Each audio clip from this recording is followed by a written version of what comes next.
The week really here has been the devastating impact of red tide. In fact, a manatee needed rescue after it showed up lethargic on Holmes Beach right off Santa Maria. And then this Goliath grouper here, it actually washed ashore on Indian Rocks Beach. So with spring break here, the warmer temperatures, you know where a lot of spring breakers go.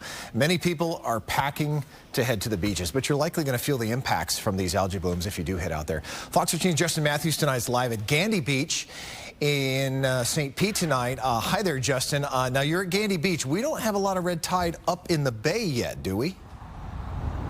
No, we do not, and that's the good news. It doesn't look like there's any being detected here in the bay, but the reason why we're over at Gandy Beach and not John's Pass or over in the Gulf beaches, we were there earlier this afternoon, and right when we got there, right when we opened our doors, we immediately started coughing because of the red tide blooms out there. So we came out to Gandy Beach so we could get as far away from that as possible.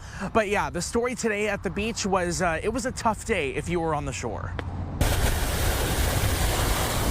A Friday afternoon on the beach got cut short. Coughing a little bit, so we're not going to stay too long. The coughing was instantaneous. It's just a kind of a tickly, dry cough that doesn't go away, and the closer you get and the more time you spend on the beach, the more you feel it. A common effect when red tide blooms are right off the coast. It started immediately, but we didn't realize it was red tide until I heard one of my condo neighbors talking about it, and it explained the dry cough and all of that. The latest data from the Florida Fish and Wildlife Conservation Commission shows medium to high levels of red tide along our state's west coast, from Indian Rocks Beach all the way down to Marco Island. That's what the orange and red dots represent. When the toxic algae blooms persist, it can be very harmful, if not deadly, for marine life.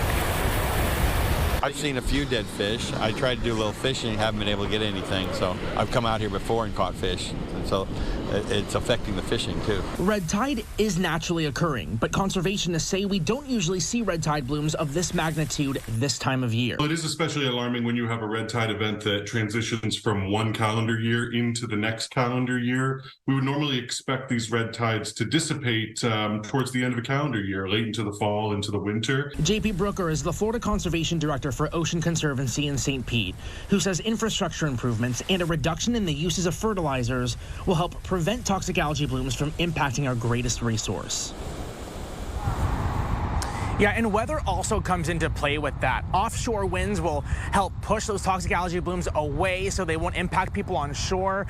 Also, cooler temperatures will help reduce the spread of these toxic algae blooms. But as our chief meteorologist, Paul Delgado, has shown us, February was above average.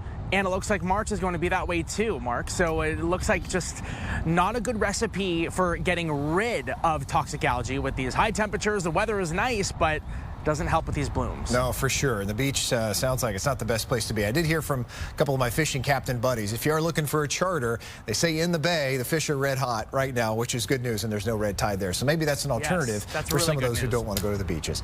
All right, Justin, thanks.